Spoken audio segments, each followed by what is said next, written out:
కదిలిందిరా BC ఖబర్దార్ ఖబర్దార్ కదిలిందిరా BC ఖబర్దార్ ఖబర్దార్ ఎవ్వడు వీడెవ్వడు బీసీలకు అడ్డేవాడు వాడెవ్వడు వీడెవ్వడు బీసీలకు అడ్డేవాడు. చెప్పండి శ్రీనివాస్ గారు, అసలు మీ సమస్య ఏంటి? అందరికీ నమస్కారం అన్న. ముఖ్యంగా ముదిరాజ్ ఆత్మగౌరవ భవన్ కు మీరు విచ్చేసినటువంటి విఠలన్న గారికి ప్రత్యేకంగా ధన్యవాదాలు తెలియజేస్తా ఉన్నాం యావత్ ముదిరాజ్ తరపున. అదేవిధంగా యావత్ బీసీ తరపున కూడా మేము మీకు ధన్యవాదాలు తెలియజేస్తా ఉన్నాం. నా పేరు డాక్టర్ గుండ్లపల్లి శ్రీనివాస్ ముదిరాజ్, తెలంగాణ ముదిరాజ్ జేఏసీ కన్వీనర్ని. ముఖ్యంగా ఈ యొక్క స్థలాన్ని మనం పరిశీలిస్తే 2018లో ముదిరాజులకు 5 ఎకరాల ల్యాండ్ను మరియు 5 కోట్ల రూపాయలను శాంక్షన్ చేయడం జరిగిందన్న. తర్వాత 2021లో దీనికి ఒక కపిల్ కన్స్ట్రక్షన్ అనేటటువంటి ఒక కాంట్రాక్టరు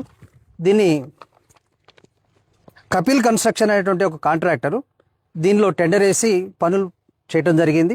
అప్పుడు ప్రారంభోత్సవం కూడా ఘనంగా చేయడం జరిగింది. అప్పుడు ఈటల రాజేందర్ గారు కూడా ఉన్నారు, అదేవిధంగా తలసాని శ్రీనివాస్ గారు ఉన్నారు, అదేవిధంగా మన బండప్రకాష్ గారు ఉన్నారు. దాని తర్వాత ఇక్కడ ట్రస్ట్ అనే పాయింట్ 2021 వరకు లేదు. మొట్టమొదటిసారిగా ఈ ట్రస్ట్ అనేటటువంటిది 2022లో ఏర్పాటు చేసినారు. అప్పుడు ఈ ట్రస్ట్ ఏర్పాటు చేసేటప్పుడు ఒక మెమో రిలీజ్ చేసినారు దీనికి. ఆ మెమో ఏం చెప్తుంది అంటే, కులంలో ఎన్ని సంఘాలు ఉన్నప్పటికీ కూడా ఆ సంఘాలన్నింటినీ కూడా ఒక దగ్గర సమైక్యపరిచి సమన్వయంతో మెజారిటీ ఆమోదంతో కామన్ ట్రస్ట్ చేసి ఆ కామన్ ట్రస్ట్కి ఈ నిర్వహణ బాధ్యతలు అంటే, ఒకవేళ మీకు 5 కోట్లు ఇస్తే 5 కోట్లు మీరే ఖర్చు పెట్టండి, ఒకవేళ తక్కువ ఉంటే మీరు పూల్ చేసుకోండి, బయట నుంచి చందాలు లెక్క పూల్ చేయండి అని ఆ ఆప్షన్ కూడా ఇచ్చి మనకు చేయడం జరిగింది. అయితే 2022లో జరిగినప్పుడు, ఇప్పుడు ఎక్కడైతే ఎంసీఆర్ హెచ్ఆర్డీలో జరిగిందన్న ఈ మీటింగ్, గంగుల కమలాకర్ గారు అప్పుడు బీసీ మంత్రి ఉండే, వారి సమక్షంలో జరిగినప్పుడు వారందరినీ కూడా అన్ని సంఘాలు కూడా ఎంసీఆర్ హెచ్ఆర్డీకి పిలిచారు. అన్ని సంఘాలు వచ్చిండ్రు, అందరు కూడా రిప్రజెంటేషన్ ఇచ్చారు. 2022 ఫస్ట్ ల్యాండ్ అలాట్మెంట్ జీవో 18 అన్న. దానికంటే ముందు కన్స్ట్రక్షన్ 21 స్టార్ట్ అయింది. 22లో మళ్ళీ ఏమైంది అంటే, దీనిని వాళ్ళు కాకుండా మనమే కట్టుకుందాం అనేటువంటి ఉద్దేశంతో అక్కడ ఉన్నటువంటి రాజకీయ నాయకుల ఒత్తిడి వల్ల కొత్త మెమో రూపంలో వచ్చి, ఆ మెమో ఏం చెప్తుంది అంటే, అందరూ కూడా ఒక ట్రస్ట్ కిందకి రావాలని చెప్పింది. ఆ రోజు ఎంసీఆర్ హెచ్ఆర్డీలో కూడా అందరిని కూడా పిలిచినారు. ఓన్లీ వాళ్ళు పిలవడం వరకే జరిగింది, కానీ మొత్తం తెర వెనుక జరిగింది మాత్రము ఎవరైతే ఎమ్మెల్యే ఉన్నారో, ఎవరైతే ఎమ్మెల్సీ ఉన్నారో వాళ్ళ యొక్క అనుచరులనే ట్రస్ట్లో పెట్టుకొని ఒక ట్రస్ట్ చేశారు. ఆ ట్రస్ట్కి ఎంట్రస్ట్మెంట్ జీవో కూడా ఇచ్చిండ్రు. అంటే వాళ్ళు అయితే గవర్నమెంట్ డబ్బులు యూజ్ చేసుకోవచ్చు, లేదంటే బయట నుంచి కూడా చందాలు తీసుకోవచ్చు. ఇంతవరకు జరిగింది. అయితే 2021లో స్టార్ట్ అయినటువంటి కన్స్ట్రక్షన్ ఆడున్నటువంటి రేట్లు మాకు సరిపోతలేవని వారు దీనికి డ్రాప్ కావడం జరిగింది. డ్రాప్ కావడం మీన్స్ వారు పొడిగించడం జరిగింది టైంని. దానివల్ల గవర్నమెంట్ ఏం చేసిందంటే వాటిని మొత్తానికైతే ఫోర్ఫిట్ చేసి ఈ జీవో ప్రకారము మీరే కట్టుకోండి అని ఇచ్చడం జరిగింది. అయితే ఈ యొక్క స్థలంలో వెలిసినటువంటి ట్రస్ట్ ఏంది? Mudiraj development trust, MDT. Mudiraj development ట్రస్ట్ను వాళ్ళు ఒక ట్రస్ట్ ఏర్పడాలంటే జీవో ప్రకారం ఏముండాలి? వివిధ సంఘాలు కలవాలి కదా. దానికోసము తెలంగాణ ముదిరాజ్ మహాసభ రాష్ట్ర అధ్యక్షులైనటువంటి డాక్టర్ బండప్రకాష్ గారు సంఘం నుంచి బండప్రకాష్ గారు, ఓకే, అదేవిధంగా ముదిరాజ్ రీసెర్చ్ సెంటర్ నుంచి ప్రొఫెసర్ రాములు గారు, ఉద్యోగుల సంఘం నుంచి బల్ల సత్తయ్య గారు అని 3 రకాలుగా దాన్ని విభజించుకున్నారు. వాస్తవానికి ముదిరాజ్ రీసెర్చ్ సెంటర్లో ప్రొఫెసర్ రాములు గారు లేరు రిజిస్టర్డ్లో. సో అటువంటి దాంట్లో బల్ల సత్తయ్య గారు కూడా ఎటువంటి రిజిస్టర్డ్ ఉద్యోగుల విభాగం అనేది లేదు. వాళ్ళు అప్పటి వరకు చేసి ముదిరాజ్ డెవలప్మెంట్ ట్రస్ట్ అనేది చేయడం జరిగింది. అది 2022లో చేసిన తర్వాత 2023లో మళ్ళొకసారి శంకుస్థాపన జరిగింది ఇక్కడ. ఆ శంకుస్థాపన జరిగినప్పుడు ఆ కపిల్ కన్స్ట్రక్షన్ పోయింది. మా ముదిరాజ్ కులానికి చెందినటువంటి జేపీ కన్స్ట్రక్షన్కి వాళ్ళు అగ్రిమెంట్ చేయడం కూడా జరిగింది. కపిల్ కాదు, వేరే వాళ్ళు. అది పోయిన తర్వాత జేపీ అని జయప్రకాష్ నారాయణ అని మావాడు జయప్రకాష్ అని ఉండే, వాడు చిన్న కన్స్ట్రక్షన్ చేసినటువంటి వ్యక్తిని, సరే ముదిరాజే కానీ మేము కూడా సంతోషపడ్డాం. మన ముదిరాజ్ భవన్ కడుతున్నాడు కాబట్టి మంచిది కదా అని సంతోషపడ్డాం. కానీ 2023లో మళ్ళొకసారి శంకుస్థాపన జరిగిన తర్వాత అప్పటి నుంచి ఇప్పటి వరకు జరిగినటువంటి పరిస్థితి ఇది. ఈ మధ్యలోనే డాక్టర్ బండప్రకాష్ గారు రాజ్యసభ నిధుల నుంచి ₹1 కోటి శాంక్షన్ చేయడం జరిగింది. దానిలో మొన్నటి వరకు 24 లక్షలు పెట్టి అటువైపు కాంపౌండ్ వాల్ పెట్టడం జరిగింది. ఇప్పుడు రిమైన్ వరకు ఇప్పుడు మీరు చూస్తున్నటువంటి పరిస్థితి. దీన్ని బట్టి మేము ఫైనల్గా చెప్పేది ఏంటి అంటే 2018 నుండి ఇప్పటి వరకు జరిగినటువంటి వర్క్ ఒక సైడ్ ప్రహరీ గోడ, ఇప్పుడు అసంపూర్తిగా ఉన్నటువంటి కన్స్ట్రక్షన్లో ఉన్నటువంటి ప్రహరీ గోడ. దీనికి అన్నిటికీ మూల కారణం ఏంటి అంటే ఈ ట్రస్ట్ అనేది ముగ్గురు చేతులు ఉండటం వల్లనే ఇది అటు కాకుండా ఇటు కాకుండా పోతుంది. ఇప్పుడు ఈ జేపీ కన్స్ట్రక్షన్కి వీళ్ళు ముగ్గురు అగ్రిమెంట్ చేసిండ్రు. ఏమని? Agreement, construction agreement. దానిలో ఏమున్నాయి టర్మ్స్ అండ్ కండిషన్? అది మాకు తెలియదు. అగ్రిమెంట్ చేసినట్టే మాకు తెలుసు. ఓకే. సో అగ్రిమెంట్ చేసినప్పుడు ఒకవేళ వీళ్ళు నేను సపరేట్ వేరే కాంట్రాక్టర్కి ఇస్తా అంటే ఈ కాంట్రాక్టర్ అలా నేను ₹1,00,00,000 పెట్టిన అంటాడు. ఓకే. ఈయన కోర్టుకు పోతాడు. ఆ ట్రస్ట్ తీసేయమంటే వీళ్ళు కోర్టుకు పోతారు. కాబట్టి ఇక్కడ ఉన్నటువంటి మొత్తానికి ఒకటే పరిష్కారం, ప్రభుత్వం అనేది ఒక జీవో ద్వారా ఈ ఎంట్రస్ట్మెంట్ని తీసేయాల్సిన అవసరం ఉంటుంది. అలా తీయటం ద్వారా దాదాపు 41 ట్రస్టులు స్వేచ్ఛను పొందుతాయి, విముక్తి కలుగుతుంది. వాళ్ళకి బానిస సంఖ్యల నుంచి విముక్తి కలిగి కొత్తగా ప్రజాస్వామ్యబద్ధంగా ఇక్కడ పార్టీలు అవసరం లేదు. ఎవరైతే కులం కోసం పోరాటం చేస్తున్నారో లేదా కులానికి నిస్వార్థంగా పనిచేస్తున్నారో వాళ్ళని ట్రస్టులో పెట్టి ప్రభుత్వమే నిధులు కేటాయించి, ఇక్కడ మేము ఎవరిని కూడా అడుగువాల్సిన అవసరం లేదు, ప్రభుత్వమే నిధులు కేటాయించి మా బిల్డింగ్ని పూర్తి చేయాలని మేము ప్రభుత్వాన్ని డిమాండ్ చేస్తా ఉన్నాం. తప్పకుండా అన్న. ఇప్పుడు తెలంగాణ రాష్ట్రం వచ్చిందే బడుగు బలహీన వర్గాలకి రాజ్యాధికారం రావాలని. శ్రీకృష్ణ కమిషన్ స్పష్టంగా చెప్పింది ఏంటంటే తెలంగాణలో 85% ఎస్సీ ఎస్టీ బీసీలు గరీబోళ్ళు పేదోళ్ళు ఉన్నారు. ఈ గరీబోళ్ళకి బడుగు బలహీన వర్గాలకి బీహార్ తర్వాత బుల్లెట్ దిగిందా లేదు కదా, డైరెక్ట్ లేపడి తెలంగాణ ముద్రాజులకు ప్రతి ఒక్కరికి వందనాలు. నేను మాట్లాడినా గన్ షాట్ ఉంటుంది. ఎందుకంటే నేను 3 సంవత్సరాలు చీకటి కోణంలో పనిచేసిన, ఇప్పుడే ఊళ్ళోకి వస్తున్నా. బండ ప్రకాశేనా నీ బండ మాత్రం కల్పన లేపుతా. ఎందుకంటే సత్వ బిల్డింగ్ ఫస్ట్ కొబ్బరికాయ కొట్టేది నేను. ఓకేనా? 2018 ఈ గడ్డ నాకు తెలుసు. ఈ ప్రతి ఒక్క అనుభవం మొత్తం చూసిన. అన్న వాకర్సేనా మక్తల్ నియోజకవర్గంలో ఇక ఏ సభ ఏ క్యాన్సర్ అయిందో మాకు తెలుసు. ఒకటేసారి వార్నింగ్ ఇస్తున్నా, మీ పిఏతో నన్ను తిట్టించినా కదా, ముందుగా చెప్తున్నావు అన్న. మా కండిషన్లు ఏం లేదు, 3 ముచ్చట్లు 6 కాయలు అంటూ తీసేస్తాం. కోకపేట భూమి మనకు బిల్డింగ్ ఎందుకు కట్టుకోలేదు, రిజర్వేషన్ ఎందుకు రాలేదు, మత్స్యశాఖలో ఎంతమంది ముద్రాలు చనిపోతారు, ఈ లెక్క చెప్తావా లేకపోతే మీ లెక్క మీకు చెప్పాలన్నా.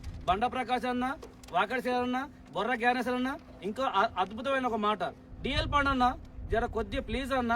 మన రిజర్వేషన్ వచ్చేసి హైకోర్టుకు పోయినాము, సుప్రీంకోర్టుకు పోయినాము, బీసీ కమిటీ దగ్గర వచ్చినాం, ఇప్పుడు ఎలక్షన్ మెయిన్ పేరు పెట్టినాం. కొద్దిగా దయచేసి అన్న ముద్రాల పైన కూడా కొద్దిగా ప్రేమ చూపించు, ఈ బిల్డింగ్ అంశం పైన ప్రేమ చూపించు, మత్స్యశాఖ సమస్యల పైన ప్రేమ చూపించు. కొద్దిగా ఒక్క రోజు ముద్రాజుల ట్యాక్సీ ఎంతో లెక్క కట్టన్న. 12,769 గ్రామ పంచాయతీలో 567 మండలాల్లో 119 నియోజకవర్గాల్లో 33 జిల్లాల్లో ఈ తెలంగాణ రాష్ట్రంలో ముద్రాజు బిడ్డలు ఒక్క రోజు ట్యాక్సీ లెక్క కడితే ఈ కోకపేట భూమి ఏందన్నా, ఈ కోకపేట భూమి ఏందన్నా, బిల్డింగ్ లో వచ్చేసి మన కుద్బి కళాపురంలో మనకు 90 ఫ్లోర్లు కట్టుకోవచ్చు. ఏందన్నా బిచ్చమాడుతున్నారు, 50 కోట్లు ఆడుతున్నారు, 5 లక్షలు ఆడుతున్నారు, 60 కోట్లు ఆడుతున్నారు. ఒక్క రోజు ట్యాక్సీ డబ్బులు మన డబ్బులు మనకు వచ్చాం అనుకో, బిల్డింగ్ ఏందన్నా, బిల్డింగ్ ఏందన్నా, ఏం కట్టుకుంటున్నాం. బండా ప్రకాశ్ అన్న ఇంకా చెప్తున్నా, కొద్దిగా ఆవేశంగా ఉన్న అన్న చెప్తున్నాడు, జర ఆగుతామే అంటున్నాడు, ఆగుతున్నా. ఇక అన్న మాటనే వేదన్నది, ఎందుకంటే మెల్లగానే మాట్లాడతాయి. ఇక సరేనా, నా వల్ల నేను తప్పులు క్షమించని చెప్ప అడగ. నేను మాట్లాడేది రైట్ ఎందుకని చెప్పాలన్నా, నేను రాసుకున్నది 9, అక్కడి నుంచి వస్తే మీకు 6 కనబడుతుంది. నేను రాసిన 9 నా దగ్గరికి వచ్చి చూడండి, అది 9 6 మీకు కనబడుతుంది. ఇంటి దొంగడు ఈశ్వరుని కనిపెట్టాడు కదా, ఈ ముద్రాజ్ హిస్టరీ టీవీ జనతను చేప కూడా కనిపెట్టింది. మీ బుక్కలు మాత్రం లెక్క పెడతాయి. 6.8% బీసీలు ఉన్న అత్యధిక బీసీలు ఉన్నది. బీసీలు అంటే కేవలం బలహీన వర్గాలు కాదు, బ్యాక్వర్డ్ క్లాస్ అంటే బ్రిలియంట్ అండ్ క్రియేటివ్ కమ్యూనిటీస్. బీసీలు అంటే వెనకబడ్డ వర్గాలు కాదు, వెనక్కి రెట్టిపోయే వర్గాలు. ఈ భారతదేశంలో 150 కోట్ల మందిలో 75 కోట్ల మంది బీసీలు ఉన్నారు. బి అంటే బ్రిలియంట్ ఉంది, సి అంటే క్రియేటివిటీ ఉంది. మనందరికి బ్రిలియన్స్ ఉందా, క్రియేటివిటీ ఉందా లేదా? రెండు ఉన్నాయి. We are not backward classes, we are backbone of this nation. బీసీలు లేకపోతే ఈ దేశమే లేదు. ఎందుకంటే మన రక్తాన్ని చెమటగా మార్చి ఈ భారతదేశ సంపదను సృష్టించిన ఉత్పత్తి కులాలు. మనం గట్టిగా సపోర్ట్లు కొట్టుకోవాలి. మనకు ఏ గ్రామంలో అయినా భారతదేశం అనేది వ్యవసాయ ఆధారిత దేశము. రైతు పంట పండిస్తే రైతుకు కావాల్సిన అన్ని రకాల పనిముట్లు అందించి ఆ గ్రామంలో కావాల్సిన సంపదను సృష్టించేది మెజారిటీగా ఎస్సీ ఎస్టీ బీసీలు మాత్రమే. కాబట్టి శ్రామిక జీవులకి పరిపాలనలో అధికారంలో వాటా రావాలని చెప్పి తెలంగాణ రాష్ట్రం అంతే పిడికెడు మంది పెత్తందారుల కోసమో వెలమ దొరలు, రెడ్డి దొరలు, కమ్మ దొరల కోసం కాదు. ఈ రెండు రాష్ట్రాలలో 3 కుటుంబాలు, 3 కులాలు, వెలమ, రెడ్డి, కమ్మ, 78 సంవత్సరాల తెలుగు రాష్ట్రాలలో కేవలం 3 కుటుంబాలు, 3 కులాలు మాత్రమే రాజ్యం వెళ్తున్నాయి. అందుకనే శ్రీకృష్ణ కమిటీ స్పష్టంగా పరిపాలన వికేంద్రీకరణలో భాగంగా తెలంగాణ రాష్ట్రం వికేంద్రీకరణ సపరేట్ అయితే ఇక్కడ ఉన్న మెజారిటీ ప్రజలకు ఎంపీటీసీ నుంచి వార్డు మెంబర్ నుంచి సర్పంచ్ దాకా, ఎంపీటీసీ నుంచి ఎంపీ దాకా భాగస్వామ్యం వస్తుంది. అసెంబ్లీలో మీ చట్టాలు మీరే పరిపాలించుకోవాలని చెప్పి శ్రీకృష్ణ కమిషన్ సపరేట్ చాప్టర్ లో మీకు పెట్టుకుంది. కాబట్టి 78 సంవత్సరాల తర్వాత మన బీసీలకు ఒక బిల్డింగ్ వస్తే ఇప్పటికీ 2018 నుంచి 2026 అంటే 8 సంవత్సరాల తర్వాత కూడా మనం బిల్డింగ్ కట్టుకోలేకపోయినామంటే మన బీసీ నాయకులు వాళ్ళ ముఖం మీద వాళ్ళు ఉంచుకోవాలి. వాళ్ళు నాయకులు కాదు, వాళ్ళు బిచ్చల దేవుళ్ళు, బాహుబలులు అనుకున్నాం కానీ బిచ్చల దేవుళ్ళు. వాడు ఎంత పెద్దోడైనా ఎవడైనా సరే క్యారెక్టర్ లేనోడు, కెపాసిటీ లేనోడు నా దృష్టిలో వాడు బాహుబలి కాదు, బిచ్చల దేవుడే. మంచి చేస్తే నెత్తిన పెట్టుకుంటాం, లేకపోతే బండకేసి బాస్తాం. అయ్యా బండ ప్రకాష్ గారు, మీరు డాక్టరేటు, రాజ్యసభ సభ్యుడు.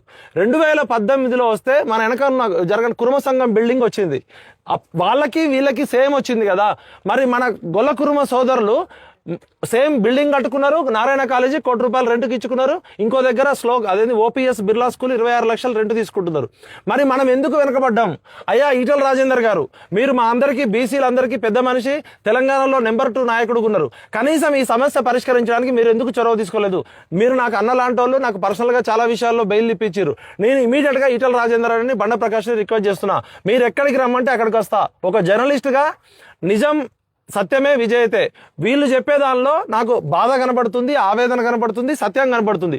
మరి మీరేం చెప్తారో కూడా వింటా. ఇప్పుడు ఉట్టిగా బ్లేమ్ చేయడానికి రాలేను ఇక్కడ. ఒక జర్నలిస్ట్ గా నిజ నిర్ధారణ ఫ్యాక్ట్ ఫైండింగ్ గా ఈ శ్రీనివాస్ ఏం చెప్తున్నాడు, మన పోల్కం ప్రసాద్ ఏం చెప్తున్నాడు, అలేఖ్య గారు ఏం చెప్తున్నారు, మా అక్కలు ఏం చెప్తున్నారో వినడానికి ఒక జర్నలిస్ట్ గా తెలంగాణ ఉద్యమకారుడిగా ఇక్కడికి వచ్చిన. మీరు బండ ప్రకాష్ గారు, మీ ఇంటికి నేను బ్రేక్ఫాస్ట్ మీటింగ్ వస్తా. ఈటల రాజేందర్ గారు, మీ దగ్గర ఈ సమస్య పరిష్కారం చేద్దాం. ఇప్పుడు సరైన అవగాహన ఉంటే సరైన ఆలోచన ఉంటుంది. మన అవగాహనలోనే లోపం ఉంటే మన ఆలోచన కూడా లోపం ఉంటుంది. ప్రకృతి ఏంటంటే కెపాసిటీ రెస్పెక్ట్స్ కెపాసిటీ. ఇవాళ చదువుకున్న డాక్టర్ శ్రీనివాస్ లాంటి వాళ్ళు, లండన్ లో ఉన్న సుభాష్ లాంటి వాళ్ళు, ఇక్కడ అంతా కూడా యంగ్స్టర్స్ అందరు కష్టపడి ముదిరాజు బిడ్డలు ఇంత ఎండలో పొద్దున్న నుంచి 10 గంటల నుంచి ఇక్కడ మా కోసం వెయిట్ చేసి నిరంతరం పోరాడుతున్నారు. ఎందుకంటే ఈ బీసీ ఆత్మగౌరవ భవనాలు అనేటివి రాష్ట్రం మొత్తంలో తెలంగాణలో పల్లెల్లో ఉన్న ముదిరాజు బిడ్డలు హైదరాబాద్కు వస్తే చదువుకోవడానికి, ఉన్నత విద్య కోసము, సివిల్ సర్వీస్ కోచింగ్ కోసము, గ్రూప్ 1 కోసము, కానిస్టేబుల్ కోచింగ్ కోసము చాలా కష్టపడ్డ ముదిరాజులు, 40 లక్షల మంది పైగా ఉన్న ముదిరాజులకి ఇప్పటికీ కూడా సరైన గౌరవమైన హాస్టల్ లేకపోవడం నిజంగా దురదృష్టకరం. స్వాతంత్రం రాకముందే కమ్మలకి, వెలమలకి, రెడ్లకి, వైశ్యులకి, బ్రాహ్మణులకి ప్రతి జిల్లాలో హాస్టల్స్ ఉన్నాయి, గర్ల్స్ హాస్టల్స్ ఉన్నాయి. ఢిల్లీలో సివిల్ సర్వీస్ ప్రిపేర్ అయ్యే వాళ్ళకి, వైశ్యాస్కి, బ్రాహ్మణ్స్కి, రెడ్డిస్కి, కమ్మాస్కి, అగ్రకులాలన్నిటికి కూడా ఫ్రీగా ఢిల్లీలో ఎడ్యుకేషన్, హెల్త్ కోసము ఢిల్లీలో ట్రస్ట్ ఉంది. ఇవాళ ఒక 2-3 వేల మంది వైశ్యాస్ ఢిల్లీలో సివిల్ సర్వీస్ కోచింగ్ ఫ్రీగా తీసుకుంటున్నారు. స్వాతంత్రం రాకముందు వాళ్ళు చదువు విద్య యొక్క గుర్తించి 100 సంవత్సరాల ముందుంటే, మనం తెలంగాణ వచ్చినాక 12 సంవత్సరాల తర్వాత కూడా ఇంతవరకు మన ముదిరాజుల కోసం ఒక బిల్డింగ్ కట్టుకోకపోవడము, దీనిలో కూడా ఇన్ని రకాల లోపాలు ఉండడం అనేది నిజంగా దురదృష్టకరం. బండ ప్రకాష్ అన్న, మీరంటే నాకు గౌరవం ఉంది. ఒక బడుగు బలహీన వర్గాల నుంచి రాజ్యసభ దాకా వెళ్ళడం గర్వకారణం. కానీ మీరు హృదయంతో ఆలోచించండి, బండలాగా బీసుకపోకండి. మీరు మంచి చేస్తే నెత్తిన పెట్టుకుంటాం, మీరు ఇట్లనే మూస పద్ధతిలో పోతే బండకేసి బాస్తాం. అది ఎవరైనా కేసీఆర్ అయినా, రేవంత్ రెడ్డి అయినా, మాకు ఎవడైనా ఒకటే. అన్యాయం కాళోజీ నారాయణరావు ఒకటే చెప్పిండు, అన్యాయాన్ని ఎదిరించేటోడే తెలంగాణ వాడు ప్రధానమంత్రి అయినా, ముఖ్యమంత్రి అయినా, అమెరికా అధ్యక్షుడైనా సరే. మేము వ్యక్తిగతంగా ఎటువంటి మీ మీద ద్వేషం లేదు, మీ మీద కోపం లేదు. మీరంటే మాకు గౌరవము. గట్టిగా బండ ప్రకాశానికి సపోర్ట్లు కొట్టండి. ఎందుకంటే ఆయన వెనుకబడ్డ వర్గాల నుంచి వచ్చి రాజ్యసభ దాకా అయిండు. ఈటల రాజేందర్ అనే గట్టిగా సపోర్ట్లు కొట్టండి. ఈటల రాజేందర్ అనేటోడు, కేసీఆర్ అనేటోడు అవమానం చేస్తే ఇలా మన ఆత్మగౌరవాన్ని నిలబెట్టిండు. కాబట్టి బండ ప్రకాష్ గారు, ఈటల రాజేందర్ గారు, ఇంకా మీ దానిలో ఎమ్మెల్యేలు, ఎమ్మెల్సీలు ఎవరున్నారు? ఇంకా వాకాటి శ్రీగారు గారు, మీకు టికెట్ రావడం కోసం మేము ఎంత కష్టపడ్డామో మీకు తెలుసా? తెర వెనక సోనియా గాంధీ దగ్గర చాలా మంది మీ టికెట్ రాకుండా చేయాలని చేస్తే, వాకాటి శ్రీహర్ అనేట ఆయన నిజమైన నికార్సైన బీసీ బిడ్డ, పేద ప్రజల కోసం మనసున్నోడు అని చెప్పి మా వైపు పౌర సమాజం నుంచి కూడా మీకు మంత్రి పదవి రావడం కోసము, మీకు ఎమ్మెల్యే టికెట్ రావడం పరిష్కారం కోసం కూడా తెలంగాణలో పౌర సమాజంలో ఉన్న ప్రతి బీసీ నాయకుడు మీకు మంచి చెప్పారు. వాకాటి శ్రీహరి అన్న పేరు చెప్పగానే మంచోడు అంటారు, అవునా కదా? అవును. మంచోడైన వాకాటి శ్రీహరి గారు ఈ పేద ప్రజలకి హాస్టల్ కట్టాలి, ఈ ట్రస్ట్ ముదిరాజుల చేతిలోనే ఉండాలి. దయచేసి నేనేమైనా తప్పుగా మాట్లాడితే నాకు మీరు సమాచారం ఇవ్వండి. నేను తమ్ముడు చెప్పింది నిజమని నమ్ముతున్నా. ఇక్కడికి వచ్చిన అందరితో కూడా మాట్లాడినా. నేను వీళ్ళ డబ్బా కొట్టడానికి రాలే, మిమ్మల్ని తిట్టడానికి రాలే. ఒక జర్నలిస్ట్గా నాణ్యానికి రెండు వైపులు ఉంటాయి. బొమ్మ బొరుసు చూసి నేను ఒక జర్నలిస్ట్గా థర్డ్ అయ్యి అంటే మూడో కోణంతో చూడాలి. ఎప్పుడైనా జర్నలిస్ట్ ఏంటంటే నిష్పక్షపాతంగా వాస్తవం ఏంది, సత్యం ఏంది, ధర్మం ఏంది, న్యాయం ఏం చెప్తుంది అంటున్నా. మా అడ్వకేట్ గారు అలేఖ్య గారు కూడా ఉన్నారు. ఏ పని చేసినా కూడా అర్హత ఉండాలి ఫస్ట్. ఇప్పుడు ముదిరాజుల కోసం అర్హత, ఒక నిమిషం ఉన్నా, అర్హత ఉందనే గవర్నమెంట్ మీకు ఇచ్చింది. అర్హత ఉన్న తర్వాత అవసరం ఉంది. ముదిరాజులకు ఇప్పటి వరకు హైదరాబాద్లో హాస్టల్ లేదు, సంక్షేమ భవనం లేదు, కల్చరల్ సెంటర్ లేదు. అర్హత ఉంది, అవసరం ఉంది. మీ అందరికీ ప్రతిభ ఉంది, మీ అందరికీ నైపుణ్యం ఉంది. 40 లక్షల ఓటు బ్యాంకు మీరు ఎప్పుడో అసలు 78 ఏళ్ల క్రితమే చేస్తే 100 మంది ఐఏఎస్ లైటోళ్ళు, 100 మంది ఐపీఎస్ లైటోళ్ళు. ఇప్పటికే మనం వెనకబడ్డాం. కాబట్టి దయచేసి బండ ప్రకాష్ అన్న మీరు పెద్ద మనసుతో ఈ సమస్య పరిష్కారానికి మీరే చొరవ చూపండి. లేకపోతే ఇప్పుడు వచ్చే జన్జీ మూవ్మెంట్ ఎవరు తట్టుకోలేడు. భారతదేశంలో జన్జీ మూవ్మెంట్ ఎక్కడైనా స్టార్ట్ అయింది అంటే అది తెలంగాణలోనే స్టార్ట్ అవుతుంది, బీసీలోనే స్టార్ట్ అవుతుంది. కాబట్టి అది ముదిరాజులు ఫైటర్స్. ఇక మీరెంత ఫైటరో మీలాంటి కొత్త తరం ఫైటర్స్ వచ్చారు. రాజేందర్ అన్న మీకు పాదాభివందనాలు చెప్తున్నా. ఈ సమస్యని పెద్దగా చేయకండి. మన ముదిరాజులు ఇజ్జత్తు రోడ్డు మీద పడేసుకోకండి. ఇప్పటికే గొల్లకుర్మ వాళ్ళలో యుద్ధం జరుగుతుంది, అన్ని సంఘాలు వస్తున్నాయి. ఇది ఆపలేరు మీరు. ఎందుకంటే ఇది పిడికెడు మంది పెత్తందారుల రెడ్డి వేలమ కమ్మలోనే చేసించి మనం వచ్చినాం. మీరు మా పెద్దన్నలు కాబట్టి హృదయంతో మానవతంతో ఈ తమ్ముళ్ళు ఏం చెప్తున్నారో, ఈ అక్కలు ఏం చెప్తున్నారో విని ఈ సమస్య పరిష్కారం చేస్తారని కోరుకుంటున్నా. జై మూసి. చెప్పండి. ముద్రాజ్ కార్పొరేషన్ బొర్ర జ్ఞానేశ్వరరావు ఉన్నాడు అట్లకి. నువ్వు రా, నాకు తెలియదు. చెప్పు. ముదిరాజ్ కార్పొరేషన్ చైర్మన్ బొర్ర జ్ఞానేశ్వర అన్న కూడా దీనికి ప్రయత్నం చేస్తున్నారు. వారికి కూడా మీరు రిక్వెస్ట్ చేయండి, వారిది కూడా ఇంపార్టెంట్. అన్న బొర్రా జ్ఞానేశ్వర్ గారు ముదిరాజ్ కార్పొరేషన్ చైర్మన్, మీరు కూడా ప్రయత్నం చేయండి. అన్న మనం అందరం కలిసి ప్రయత్నం చేద్దాం. మనమంతా ఒకే కులం అంటే కుటుంబము, కుటుంబం అంటే బీసీలు అందరం పెద్ద కుటుంబం. కాబట్టి ఇదంతా మన కుటుంబాల సమూహము. నేను మున్నూరు కాపు, అక్క పెరిక, ఇంకో చాలా మంది గంగపుత్రులు వచ్చిర్రు, కుటుంబంలో వచ్చిర్రు, అందరు వచ్చిర్రు. నేనేమంటున్నా అంటే ఇది మన ఇంటి సమస్య. దయచేసి నవ్వేటోడు ముందే పళ్ళు రాలినట్టు మనము అగ్రవర్ణాల ముందు, పెత్తందారుల ముందు, భూస్వాముల ముందు చూసిర్రా. బీసీలకి భవనం ఇచ్చి 8 సంవత్సరాలు అయితే కనీసం కట్టుకోలేకపోయారు. వాళ్ళల్లో వాళ్ళు కొట్లాడుకుంటున్నారని కొంతమంది పెత్తందారులు చేసే కుట్రల ముందు మనం బలి కావద్దు. కలుద్దాం, నిలుద్దాం, గెలుద్దాం. కలుద్దాం, కలుద్దాం, నిలుద్దాం, నిలుద్దాం, గెలుద్దాం, గెలుద్దాం. కలిస్తే నిలుస్తాం, కలిస్తే నిలుస్తాం, కలిస్తే నిలుస్తాం, కలిస్తే నిలుస్తాం, నిలిస్తే గెలుస్తాం. విడిపోతే పడిపోతాం, విడిపోతే పడిపోతాం, పడిపోతే ఓడిపోతాం. అందుకే కలుద్దాం, నిలుద్దాం, నిలుద్దాం, గెలుద్దాం, గెలుద్దాం. జై ముదిరాజ్, జై ముదిరాజ్, జై బీసీ, జై బీసీ. ఇప్పుడు మన అడ్వకేట్ అలేఖ్య